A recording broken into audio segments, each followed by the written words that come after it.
ابھی بات کر لیتے ہیں استنبول میں ہونے والے پاکستان اور افغان طالبان کے درمیان مذاکرات کی دوبارہ شروع ہو چکے ہیں۔ مذاکرات ذرائع کے مطابق افغان طالبان کے غیر منطقی موقف کے باعث مذاکرات کے 3 ادوار بے نتیجہ رہے، جبکہ مصالحت کاروں کی درخواست پر مذاکرات کا چوتھا دور شروع ہوا ہے تو استنبول میں پاکستان اور افغان طالبان کے درمیان مذاکرات دوبارہ سے شروع ہو گئے ہیں۔ ذرائع کا ایسا بتانا ہے کہ افغان طالبان کے غیر منطقی موقف کے باعث مذاکرات کے 3 ادوار بے نتیجہ رہے ہیں، جبکہ مصالحت کاروں کی درخواست پر مذاکرات کا چوتھا دور اب شروع ہو چکا ہے۔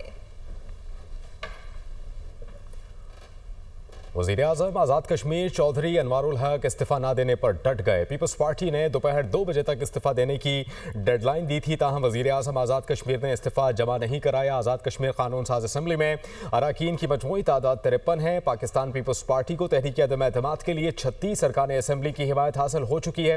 وزیراعظم بنانے یا ہٹانے کے لیے 27 ووٹ درکار ہیں۔ پاکستان پیپلز پارٹی اور پاکستان مسلم لیگ نون کے درمیان وزیراعظم آزاد کشمیر کے خلاف تحریک عدم اعتماد لانے پر اتفاق کر لیا گیا تھا۔ نئے وزیر اعظم کے لیے پیپلز پارٹی کی طرف سے چودھری یاسین اور لطیف اکبر کے نام زیر غور ہیں۔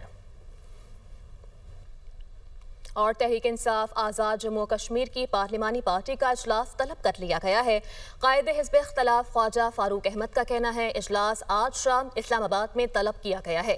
اجلاس میں موجودہ سیاسی صورتحال پر تبادلہ خیال کیا جائے گا۔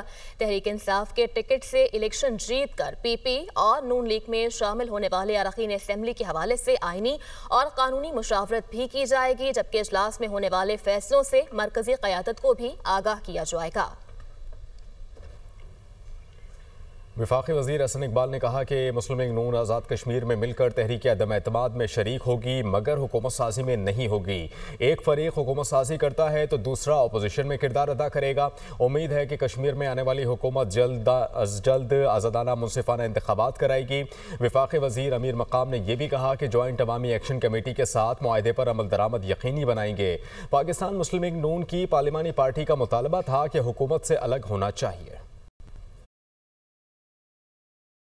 پاکستان مسلم لیگ نون تحریک عدم اعتماد میں شریک ہوگی اور اس کے ساتھ ساتھ یہ بھی ہمارا فیصلہ ہے کہ ہم تحریک عدم اعتماد کی کامیابی کے بعد حکومت سازی میں شریک نہیں ہوں گے۔ پاکستان مسلم لیگ نون اپنا کردار جمہوری انداز میں بھرپور اپوزیشن کے طور پہ آزاد جموں کشمیر کے اندر ادا کرے گی۔ مسلم لیگ نون کا آزاد کشمیر کے ساتھ ایک تاریخی رشتہ ہے، ناطہ ہے۔ ہم ہمیشہ کشمیر کے عوام کے ساتھ کھڑے رہیں گے اور ہمارا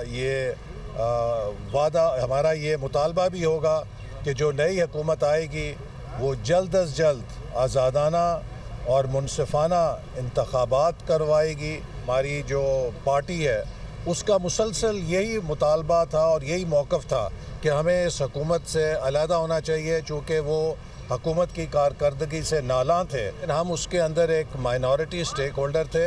بات آپ نے جوائنٹ ایکشن کمیٹی کی تو میں بھی یہ بات بھی آپ کے سامنے بھی ریکارڈ پر لانا چاہتا ہوں کہ وہی ہمارا ان کے ساتھ جو بھی معاہدہ ہوا ہے تو انشاءاللہ تعالی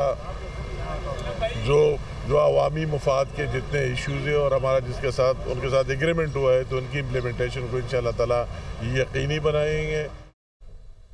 خبروں کا سلسلہ آگے بڑھائیں اور آپ کو بتائیں کہ عالمی بینک کی جانب سے کہا گیا کہ سال 2025 میں پاکستان کی معاشی پیداوار 3% رہی، جبکہ گزشتہ سال یہ شرح 2.6% تھی۔ 2026 میں بھی معیشت کی شرح نمو 3% اور 2027 میں 3.4% رہنے کا امکان ہے۔ رپورٹ کے مطابق صنعتی اور خدمات کے شعبوں میں بہتری دیکھی گئی، تاہم زرعی شعبہ دباؤ کا شکار رہا۔ عالمی بینک نے مزید کہا کہ مالی نظم و ضبط کے باعث مہنگائی قابو میں رہی، مگر حالیہ سیلاب کے باعث مستقبل میں مہنگائی بڑھنے کا اندیشہ ہے۔ پاکستان اصلاحاتی ایجنڈے پر عمل درآمد جاری رکھے، ٹیکس دہندگان کا دائرہ وسیع کرے، سرکاری اداروں میں اصلاحات اور نجکاری کا عمل تیز کرے، جبکہ نیشنل ٹیرف پالیسی پر مؤثر عمل درآمد اور ترسیلات زر میں اضافہ برآمدات اور درآمدات کے درمیان فرق کو کم کر سکتا ہے۔